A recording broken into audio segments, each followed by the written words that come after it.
எல்லாருக்கும் பிரைஸ்ல நம்ம ஆரம்பிக்க முன்னாடி ஜெபம் பண்ணலாம். எங்களை நேசிக்கிறதான நல்ல தகப்பனே அப்பா, அந்த அருமையான காலை வேளைக்காக நன்றி செலுத்துகிறோம், துதிக்கிறோம் ஆண்டவரே.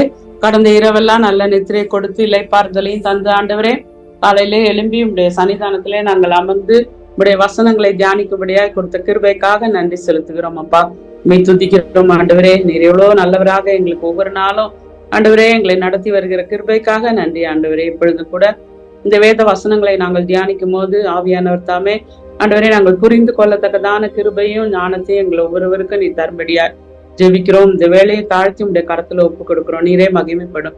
இயேசுவின் நாமத்தில் ஜெபிக்கிறேன் நல்ல பிதாவே, ஆமென். இன்றைக்கு கூட நம்ம மத்தேயு 22ஆம் அதிகாரம் 41 இருந்து 46 வசனங்களை வரைக்கும் நம்ம தியானிக்க போறோம். 22ஆம் அதிகாரம் 41 இருந்து 46ஆம் வசனம் வரைக்கும். இங்க நீங்க பாத்தீங்கன்னா இயேசு கிறிஸ்துவ பத்தி நம்ம என்ன நினைக்கிறோம் அப்படின்றத பத்தி இயேசு கிறிஸ்து வந்து ஒரு கேள்வி கேட்கிறாரு. அதாவது மேசியா அப்படின்றவரை பத்தி நம்ம எல்லாரும் என்ன நினைக்கிறோம் அப்படின்னு சொல்லிட்டு அந்த நாட்களை பரிசேயரை பார்த்து என்ன பண்றாரு, இயேசு கிறிஸ்து வந்து கேக்குறத இந்த பகுதியில நம்ம வந்து படிக்கிறோம். பாத்தீங்கன்னா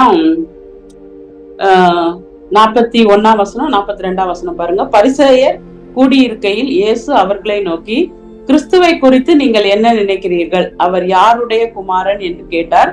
அவர் தாவீதின் குமாரன் என்றார்கள் அப்படின்னு சொல்லி. இங்க நம்ம பார்க்கும்போது வாழ்க்கையில மனுஷன் வந்து பதிலளிக்க வேண்டிய ஒரு முக்கியமான கேள்வி இது, கிறிஸ்துவை பற்றி நீங்கள் என்ன நினைக்கிறீர்கள் அப்படின்றது.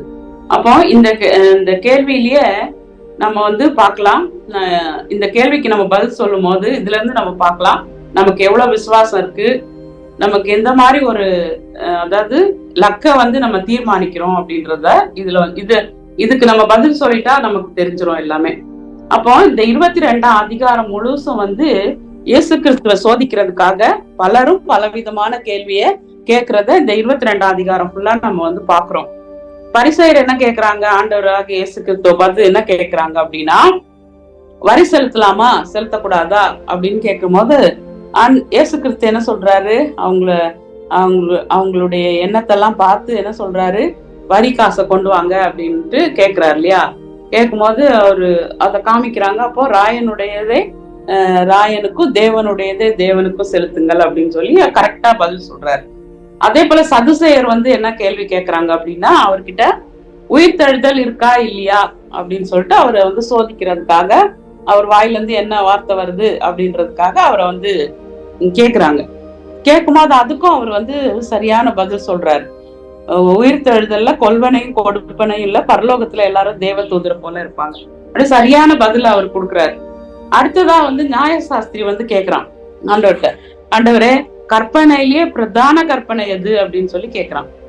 அப்போ அதுல வந்து ஆண்டவர் சொல்றாரு, உன் 37ஆம் வசனத்துல, உன் தேவனாகிய கர்த்தரிடத்தில் உன் முழு இருதயத்தோடும் உன் முழு ஆத்மாவோடும் உன் முழு மனதோடும் அன்பு கூறுவாயாக, அதான் பிரதான கற்பனை அப்படின்னு சொல்லி சொல்றாரு. அப்புறம் உன்னிடத்துல அன்பு கூறுவது போல பிறனிடத்துல அன்பு கூறுவாயாக அப்படின்னு ஆண்டவர் வந்து எல்லாத்துக்கும் ஞானமா என்ன பண்றாரு, இயேசு கிறிஸ்து வந்து ஒவ்வொரு கேள்விக்கும் ஞானமான ஒரு பதிலா கொடுக்குறாரு அப்படின்னு சொல்லி இந்த வசனங்கள்ல நம்ம வாசிக்கிறோம். அப்போ பரிசேயரை பார்த்துதான் இயேசு கிறிஸ்து கேட்கிறாரு, ஒரே ஒரு கேள்விதான் கேட்கிறாரு, கிறிஸ்துவை குறித்து நீங்கள் என்ன நினைக்கிறீர்கள் அப்படின்னு கேட்கிறாரு. அந்த கேள்வி கேட்ட உடனே யாருக்குமே பதில் சொல்லவே முடியல. இன்றைக்கு நம்ம உலகத்துல கூட ஒவ்வொரு மனுஷனும் இந்த கேள்விக்கு என்ன செய்யணும், நம்ம பதில் அளிக்கணும். ஏன்னா நிறைய பேர் என்ன பண்றாங்க, இயேசு கிறிஸ்து வந்து ஒரு கடவுள், அவரும் ஒரு கடவுள் அப்படின்னு நினைக்கிறாங்க. அப்புறம் அவர் வந்து அற்புதம் செய்யறவரு, சுகமாக்குறவரு, ஆசீர்வதிக்கிறவர் அப்படின்னு ஒரு சிலர் எல்லா கடவுளோட சேர்த்து இந்த கடவுளையும் அவங்க வந்து வைக்கிறத நம்ம பாக்குறோம். அதனாலதான் இங்க வந்து இயேசு கிறிஸ்து இந்த பரிசேயரை பார்த்து கிறிஸ்துவ குறித்து நீங்க என்ன நினைக்கிறீங்க அப்படின்னு சொல்லி. ஆனா இயேசு கிறிஸ்து வந்து மத்த எந்த பொருளையும் பத்தி கேட்கல. ஒரு ஆலயத்தை பத்தியோ மோசையை பத்தியோ ஒரு மதத்தை பத்தியோ அவர் கேட்கல. அவர் கேட்டது வந்து கிறிஸ்துவை பற்றி நீங்க என்ன நினைக்கிறீங்க. ஏன்னா இயேசு கிறிஸ்து தான் என்ன பண்றாரு, ரட்சிப்பை கொடுக்குறாரு இல்லையா. அப்போ கிறிஸ்துவை அறிந்து கொள்றதுலதான் ரட்சிப்பே இருக்குது. அவரை வந்து நம்ம சரியான விதத்துல அறியும் போது அந்த ரட்சிப்பு நமக்கு கிடைக்குது. நிறைய நேரத்துல இயேசுவை பற்றி வந்து பலர் உலகத்துல நிறைய பேர் கூட என்ன சொல்லுவாங்க, அவரும் ஒரு மத போதகர் அப்படி சொல்லுவாங்க. ஆனா தனிப்பட்ட முறையில அவரை ரட்சகராகவும் ஆண்டவராகவும் என்ன செய்யல, அவங்க அறிந்து கொள்ளவே இல்லை. இன்னைக்கு கிறிஸ்தவங்க கூட நிறைய நேரம் என்ன நினைக்கிறாங்க அப்படின்னா, சர்ச்சுக்கு போவாங்க, பைபிள் படிப்பாங்க, கிறிஸ்தவ பேர் கூட வச்சுக்குவாங்க. அதெல்லாம் போதாது. நம்ம ஒவ்வொருத்தரும் நம்முடைய இருதயத்துல இந்த கேள்விக்கு என்ன செய்யணும், பதில் சொல்லணும். நம்ம ஒவ்வொருத்தரும் பதில் இருக்கணும் நம்ம. அப்போ இயேசு எனக்கு என் வாழ்க்கையில யாரா இருக்கிறாரு அப்படின்னு சொல்லிட்டு நீங்க பாத்தீங்கன்னா, மத்தேயு 16ஆம் அதிகாரம் 15ஆம் வசனத்துல பேதுருக்கு இயேசு கிறிஸ்து யாரா இருந்தாரு அப்படின்னா அவர் சொல்றாரு, என்னை எல்லாரும் யாருன்னு நினைக்கிறாங்கன்ட்டு பேதுருக்கிட்ட இயேசு கேட்கும் போது அவர் சொல்றாரு, நீ ஜீவனுள்ள தேவனுடைய குமாரனாகிய கிறிஸ்து அப்படின்னு சொல்லி அவர் சொல்றத நம்ம பாக்குறோம். அப்ப அந்த அளவுக்கு பேதுரு என்ன பண்ணாரு, இயேசு கிறிஸ்துவ அந்த அளவுக்கு தேவனுடைய குமாரனாகிய கிறிஸ்து அப்படின்னு சொல்லி அறிஞ்சிருந்தாரு. இன்னும் நீங்க பாத்தீங்கன்னா யோவான் 17ஆம் அதிகாரம் 3ஆம் வசனத்துல நம்ம பாக்குறோம், ஒன்றான மெய் தேவனாகிய உம்மையும் நீர் அனுப்பினவராகிய இயேசு கிறிஸ்துவையும் அறிவதே நித்திய ஜீவன் அப்படின்னு சொல்லி அந்த வசனத்துல வாசிக்கிறோம். அப்புறம் பிலிப்பியர் 3ஆம் அதிகாரம் 8ஆம் வசனத்துல பவுல் சொல்றாரு, என் கர்த்தராகிய கிறிஸ்து இயேசுவை அறிகிற அறிவின் மேன்மைக்காக எல்லாவற்றையும் நஷ்டம் என்று எண்ணிக்கொண்டிருக்கிறேன் அப்படின்னு சொல்றாரு. அந்த அளவுக்கு பவுல் என்ன பண்ணாரு, இயேசு கிறிஸ்துவ அறிந்திருந்தாரு. அப்போ நம்ம ஒவ்வொருத்தரும் என்ன பண்ணோம், என்னுடைய வாழ்க்கையில அவர் யாரா இருக்கிறாரு அப்படின்றத நம்ம முதல்ல தெளிவுபடுத்திக்கணும். சரி, இங்க 42ல இருந்து 45ஆம் வசனம் வரைக்கும் பார்க்கும்போது பைபிள்ல அங்க அதுல சொல்றாரு, கிறிஸ்துவை குறித்து நீங்கள் என்ன நினைக்கிறீர்கள், அவர் யாருடைய குமாரன் என்று கேட்டார். அவர் தாவீதின் குமாரன் என்றார்கள். அதற்கு அவர், அப்படியானால் தாவீது பரிசுத்த ஆவியினாலே அவரை ஆண்டவர் என்று சொல்லி இருக்கிறது எப்படி அப்படின்னு சொல்லி அந்த வசனத்துல நம்ம வாசிக்கிறோம். இங்க இயேசு தாவீதின் குமாரன் மட்டும் இல்ல, தாவீதுக்கும் என்ன பண்ணாரு, ஆண்டவரா இருந்தாரு. தாவீதின் குமாரன் ஒரு குருடன் கூட சொல்லுவான், பர்திமை, தாவீதின் குமாரனே எனக்கு இறங்கும் அப்படின்னு சொல்லிட்டு. அப்ப எல்லாரும் தாவீதின் குமாரன் அப்படின்னு நினைக்கிறாங்க. அவரு ஒருவேளை மாம்ச பிரகாரமா அவர் தாவீதினுடைய சந்ததியில வந்தாரு. ஆனா அவர் தாவீதுக்கும் என்ன பண்ணாரு, ஆண்டவரா இருந்தாரு. அததான் இந்த வசனத்துல நம்ம வாசிக்கிறோம். அங்க தாவீதுக்கும் ஆண்டவரே. அதான் 44ஆம் வசனத்துல நீங்க பாத்தீங்கன்னா பாருங்க, சங்கீதம் 110 1ஆம் வசனத்துல இருக்கு. இது அதை மேற்கோள் காட்டி இருக்கிறாரு. நான் உம்முடைய சத்துருக்களை உமக்கு பாதபடியாக்கி போடும் வரைக்கும் நீர் என்னுடைய வலது பார்சத்தில் உட்காரும் என்று கர்த்தர் என் ஆண்டவரோட சொன்னார் என்று சொல்லி இருக்கிறானே அப்படின்னு சொல்லி ஆண்டவரை கேள்வி கேட்கிறார். அப்போ தாவீதுக்கும் ஆண்டவர் யாருதான், அவர் தான் அப்படின்னு சொல்லி பரிசேயர்கள் அவரை தாவீதின் குமாரன் அப்படிதான் அவங்க நினைச்சிட்டு இருந்தாங்க. அது உண்மைதான். ஆனால் அது அதாவது ரொம்ப முழுமையான ஒரு உண்மை அல்ல. இயேசு கிறிஸ்து என்ன பண்ணாரு, தாவீதும் அவரை என்ன பண்ணாரு, ஆண்டவர் அப்படின்னு சொல்லி அழைச்சிருக்கிறாரே அப்படின்னு சொல்லி கேட்கிறாரு. இங்க ரெண்டு உண்மையை நம்ம தெரிஞ்சுக்கிறோம். ஒண்ணு அவர் தாவீதினுடைய சந்ததியில பிறந்தாரு. இன்னொன்னு அவர் தேவனாக தாவீதுக்கு முன்பே இருக்கிற ஒரு நித்தியமான ஆண்டவர். அவர் இயேசு கிறிஸ்து இந்த உலகம் உருவாகும் போதே என்ன பண்ணாரு, நீங்க ஆதி ஆகமத்திலேயே நமக்கு போட்டிருக்கு, 3 பேரும் பிதா குமாரன் பரிசுத்த ஆவியானவர் 3 பேரும் இருந்தாங்க அப்படின்னு சொல்லி நம்ம பாக்குறோம். அப்ப நித்தியமான ஆண்டவர் தான் யாருக்கு, தாவீதுக்கும் தேவனா இருந்தாரு அப்படின்னு சொல்லிட்டு பாக்குறோம். நிறைய நேரத்துல இயேசு கிறிஸ்துவ இந்த காலத்துல கூட அவர் ஆசீர்வதிக்கிறவர், சுகம் கொடுக்கிறவர், ஜபத்துக்கு பதில் அளிப்பவர் அப்படின்னு ஏற்றுக்கொள்றாங்க நிறைய பேர். ஆனா ஆண்டவராக வைத்து அவருக்கு கீழ்ப்படிறதுக்கு நிறைய நேரத்துல தயங்குறத நம்ம பாக்குறோம். அப்போ இயேசு கிறிஸ்து நமக்கு ரட்சகர் மட்டும் இல்ல, நம்முடைய ஆண்டவராகவும் அவர் இருக்க வேண்டும். நம்முடைய வாழ்க்கைக்கு எல்லாமே அவர் தான் அப்படின்னு சொல்லி நம்ம நம்முடைய வாழ்க்கையில அவரை வைக்கணும். நீங்க யோவான் 1ஆம் அதிகாரம் 1ஆம் வசனத்துல நீங்க பாத்தீங்கன்னா, ஆதியிலே வார்த்தை இருந்தது, அந்த வார்த்தை தேவனிடத்தில் இருந்தது, அந்த வார்த்தை தேவனாய் இருந்தது. அப்படி வார்த்தைனாலே யாரு, அவர் இயேசு கிறிஸ்து அப்படின்னு சொல்லி பாக்குறோம். இன்னும் நீங்க கொலோசையர்ல ஒரு வசனம் இருக்குது, நீங்க பாருங்க 1ஆம் அதிகாரம், கொலோசையர் 1ஆம் அதிகாரம் 15ல இருந்து 17 வரைக்கும் நம்ம படிச்சோம்னா அதுல இயேசு கிறிஸ்து எப்படிப்பட்டவர், அவர் அதரிசனமான தேவனுடைய தற்சுரூபமும் சர்வ சிருஷ்டிக்கும் முந்தின பேருமானவர்.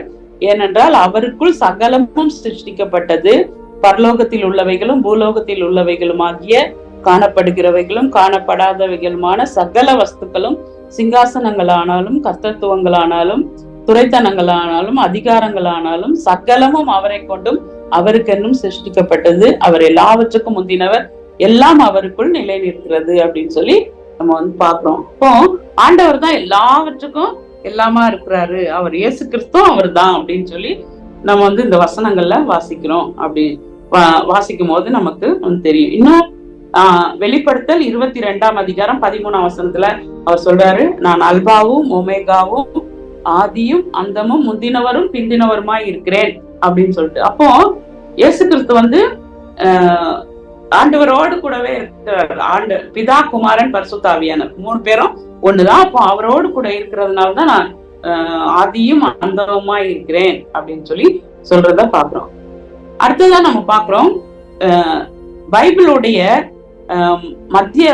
பைபிளுடைய மையமே யாரை வச்சுதான் இருக்குன்னா இயேசு கிறிஸ்து தான் அப்படின்னு சொல்லி நம்ம வந்து பாக்குறோம். அப்போ நம்முடைய வாழ்க்கையில அவர் வந்து பைபிள் படிக்கும் போதெல்லாம் ஃபர்ஸ்ட் புக்ல இருந்து கடைசி வரைக்கும் நம்ம படிச்சோம்னா இயேசு கிறிஸ்து தான் அதுல மையமா இருக்கிறத நம்ம வந்து பார்ப்போம். அப்போ தாவீது கூட என்ன பண்றாரு, பரிசுத்த ஆவியினுடைய ஏவுதல்னாலதான் அவர் பேசி கிறிஸ்துவை குறித்த அந்த தீர்க்க தரிசனத்தெல்லாம் நம்ம வந்து பாக்குறோம்.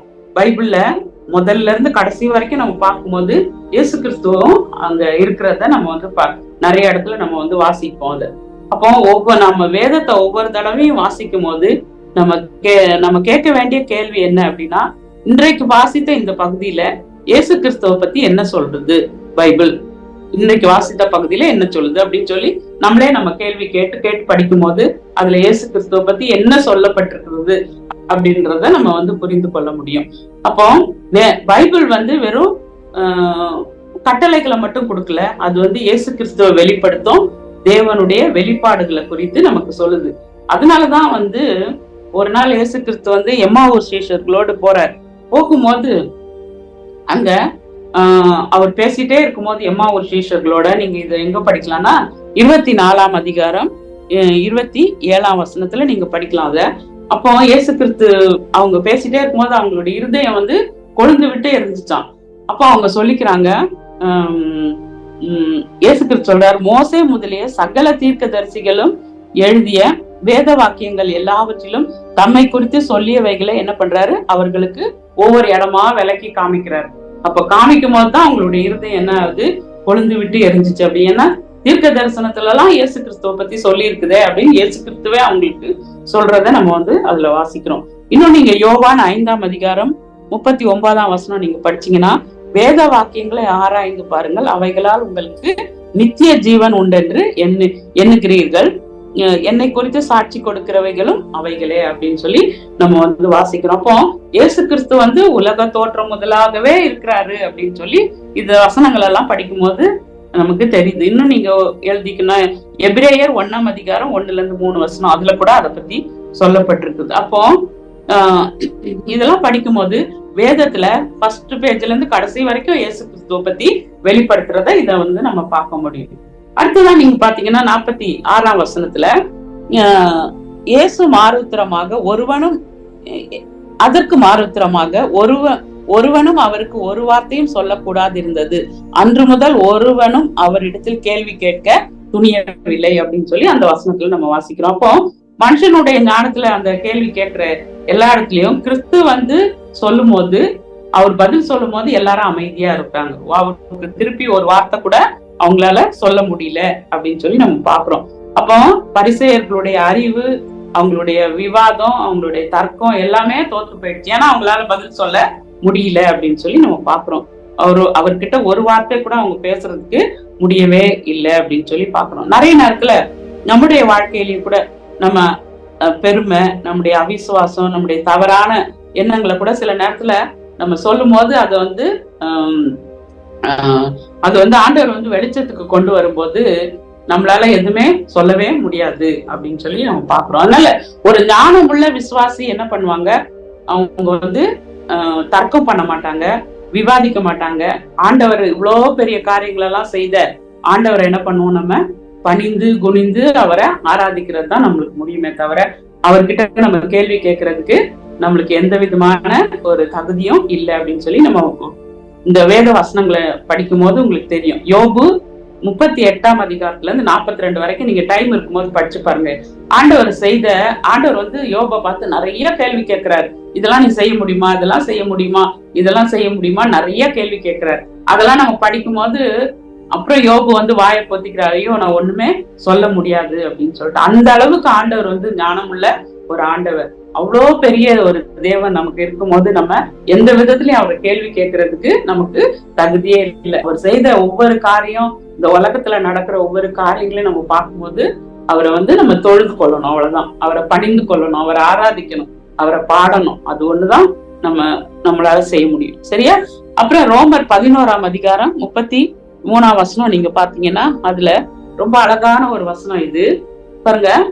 இதெல்லாம் பைபிள்லாம் பார்த்துட்டு சொல்றாரு. படிக்கும் போது நமக்கு தெரியும், தேவனுடைய ஐஸ்வர்யம், ஞானம், அறிவு என்பவைகளின் ஆழம் எவ்வளவா இருக்கிறது அப்படின்னு சொல்லி. அவருடைய ஞானம் எவ்வளவா இருக்குது, அவருடைய ஐஸ்வர்யம் எவ்வளவா இருக்குது, அவருடைய அறிவு, அவருடைய நியாய தீர்ப்புகள் அளவிடப்படாதவைகள், அவருடைய வழிகள் ஆராயப்படாதவைகள் அப்படின்னு சொல்லிட்டு இங்க வந்து ரோமர்ல நம்ம படிக்கிறோம். அப்புறம் பிலிப்பியர் 2ஆம் அதிகாரம் 9ல இருந்து 11ஆம் வசனம் வரைக்கும் நீங்க படிச்சு பாருங்களேன். அதுலயும் அப்படிதான் தேவன் வந்து எல்லாவற்றுக்கும் மேலாக அவரை உயர்த்தி இயேசுவின் நாமத்தில் வானோர் பூதலத்தோர் பூமியின் கீழானோருடைய முழங்கால் யாவும் முடங்கும்படிக்கும் பிதாவாகிய தேவனுக்கு மகிமையாக இயேசு கிறிஸ்து கர்த்தர் என்று நாவுகள் யாவும் அறிக்கை பண்ணும்படிக்கும் எல்லா நாமத்துக்கும் மேலான நாமத்தை அவருக்கு தந்தருளினார் அப்படின்னு சொல்லி இயேசு கிறிஸ்துவ பத்தி நம்ம அதுல வாசிக்கிறோம். அதனால இந்த வசனங்கள் எல்லாம் நம்ம வாசிக்கும் போது இதுல இருந்து நம்ம என்ன தெரிஞ்சுக்கிறோம், அவ்வளோ பெரிய ஆண்டவர், அவ்வளோ மகிமையுள்ள, அவ்வளோ அற்புதங்களையும், அவ்வளோ அவருடைய வழிகளை நம்ம ஆராயவே முடியாது. அவருடைய ஐஸ்வர்ய ஞானத்தை வந்து நம்ம ஆராயவே முடியாது. அவ்வளோ பெரிய ஆண்டவர் தான் இயேசு கிறிஸ்து அப்படின்னு சொல்லிட்டு. ஆனா அவருடைய குணங்கள்லாம் என்ன அப்படின்னு சொன்னா, அவர் வந்து ஒரு நல்ல ஞானமுள்ள ஒரு போதகர். நம்முடைய வேதாகமத்தை படிக்கிறதுக்கு நமக்கு புரியலன்னா கூட விலக்கி கொடுங்க ஆண்டவரே எனக்கு படிக்கிறதுக்கு அப்படின்னா ஆண்டவர் வந்து விலக்கி கொடுக்கிற ஒரு தேவன். அவர் வந்து நித்திய தேவ குமாரன், ஒரு தாழ்மையுள்ள ஒரு தலைவரா அவர் வந்து இருக்கிறாரு. எல்லாவற்றுக்கும் ஆண்டவரா அவரு இயேசு கிறிஸ்து இருக்கிறாரு அப்படின்னு சொல்லி நம்ம பாக்குறோம். அதனால ஒவ்வொரு நாளும் நம்ம என்ன செய்யணும், அவருடைய வல்லமையை நினைச்சு நம்ம அவரை வந்து துதிக்கணும் அப்படின்னு சொல்லி நம்ம பாக்குறோம். அதனால இந்த பரிசேயருடைய வாழ்க்கையில பாருங்க, அவங்களுக்கு என்ன இருந்துச்சுன்னா நிறைய பைபிள் நாலேஜ் இருந்துச்சு, நிறைய வேதத்தை பத்தி அவங்க வந்து கற்று இருந்தாங்க. மதத்துல அவங்க வைராக்கியமா இருந்தாங்க பரிசேயர்கள். ஆனா கிறிஸ்துவ என்ன பண்ணல, மேசியாவை அவங்க அறிந்து கொள்ளவே இல்லை. தீர்க்க தரிசனங்கள் எல்லாம் அறிந்திருந்தாங்க. எப்படி இந்த மோசே எழுதின சொன்னது, தாவீது சொன்னது எல்லாத்தையும் அவங்க வந்து அறிந்திருந்தாங்க. ஆனா மேசியா இவர் தான் அப்படின்றத அவங்க அறிந்து கொள்ளவே இல்லை. அவங்களுக்கு வந்து அறிவு இருந்துச்சு. பரிசேயர்களுக்கு நிறைய அறிவு, அவங்களுக்கு வேதத்தை பத்தி, தீர்க்க தரிசனங்களை பத்தி எல்லாமே அறிவு இருந்தது, நியாய பிரமாணத்தை பத்தி எல்லாமே அறிவு இருந்துச்சு. ஆனா அவங்களுக்கு அர்ப்பணிப்பு இல்லவே இல்லை. அப்போ நம்ம நிறைய நேரத்துல கூட நிறைய பைபிள் சிலர் வந்து படிச்சு நிறைய பைபிள் அறிவு இருக்கும், வேதத்தை பத்தி நிறைய அறிவு இருக்கும். ஆனா ஆவிக்குரிய காரியங்களை அவங்க என்ன பண்ண முடியாது, தெரிஞ்சுக்கவே முடியாது. ஆவிக்குரிய காரியங்களை அவங்க கற்றுக்கொள்ளவே, அவங்களுக்கு ஆவிக்குரிய கண்கள் வந்து அவங்களுக்கு குருடாயிருக்கும். ஆவிக்குரிய காரியங்கள் அவங்க அறிந்து கொள்ளவே முடியாது. அப்போ நம்ம கூட நம்முடைய வாழ்க்கையில என்ன செய்யணும் அப்படின்னு சொல்லி பாத்தீங்கன்னா, இயேசு கிறிஸ்துவ நம்முடைய வாழ்க்கையினுடைய மையமா நம்ம வச்சிருக்கணும். எல்லா காரியத்துக்கும் மேலாக இயேசு கிறிஸ்துவுக்கே நம்ம என்ன பண்ணணும், முதலிடம் நம்முடைய வாழ்க்கையில கொடுக்கணும். அப்புறம்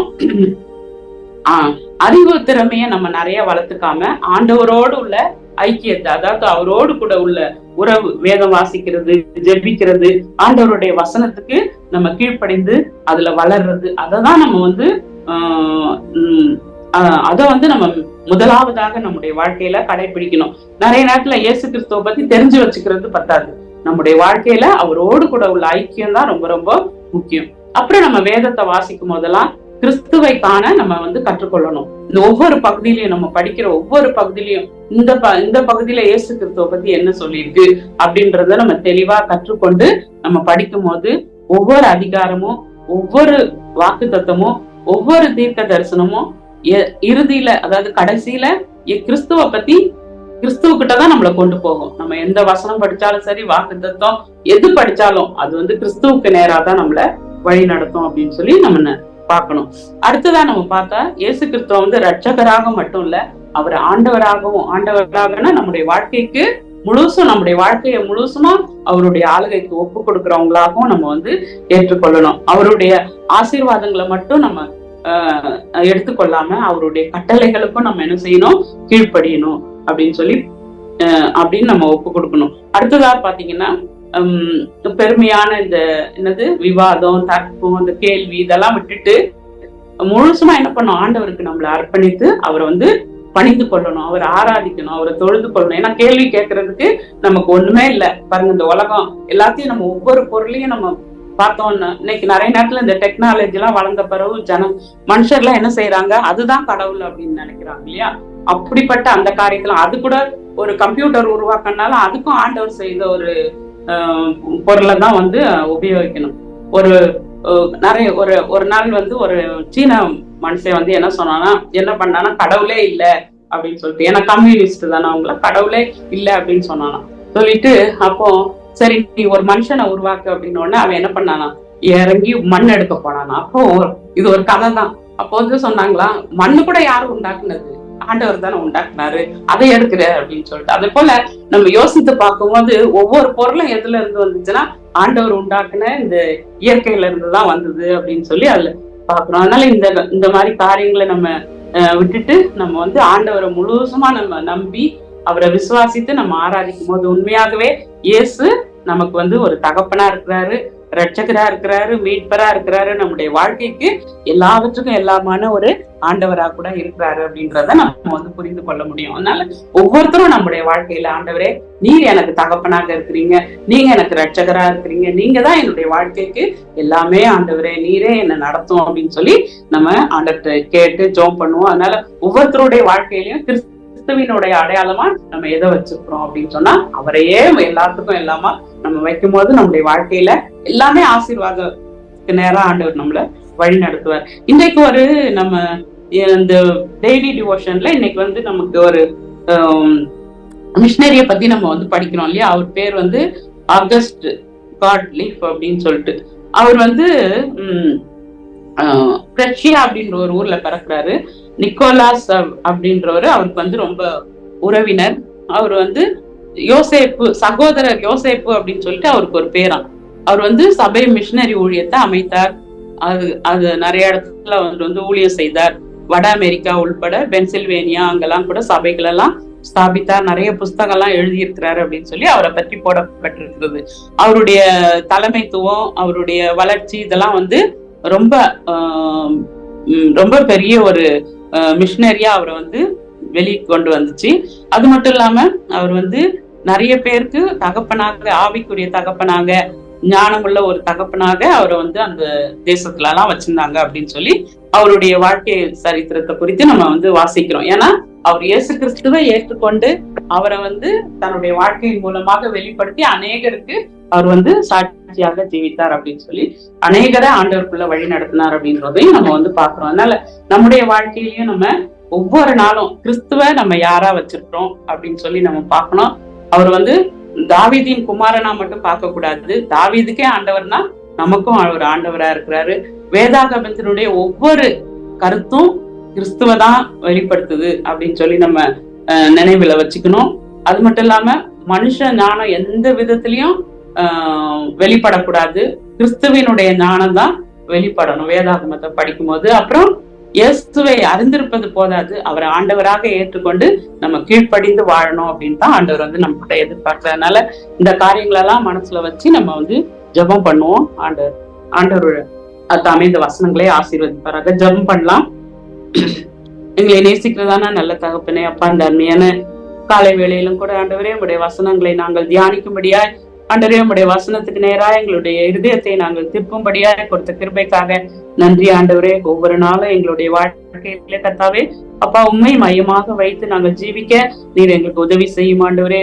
எல்லா காரியங்களையும் ஆண்டவரே இயேசுவே உமக்கு உண்மையே நாங்கள் முதலிடமாக எங்களுடைய வாழ்க்கையில வைக்க நீர் உதவி செய்யும் அப்பா. முதலாவது தேவனுடைய ராஜ்யத்தையும் அவருடைய நீதியையும் தேடுங்கள், மற்ற எல்லாவற்றையும் நான் தருவேன்னு சொன்னீங்களே, அதே போல உண்மை நாங்கள் முதலாவது எங்களுடைய வாழ்க்கையில வைக்க நீர் எங்களுக்கு கிருபை தாரும் ஆண்டவரே. அது மட்டும் இல்ல ஆண்டவரே, இயேசுவை பற்றி நாங்க அதிகமா தெரிந்திருக்கிறத விட அனுதினமும் நாங்க வேத வாசிப்பிலும் ஜெபத்திலும் உம்முடைய வார்த்தைகளுக்கு படிக்கிறது மாத்திரம் அல்ல, அதுக்கு கீழ்ப்படியவும் நீர் எங்களுக்கு கிருபை தாரும் ஆண்டவரே.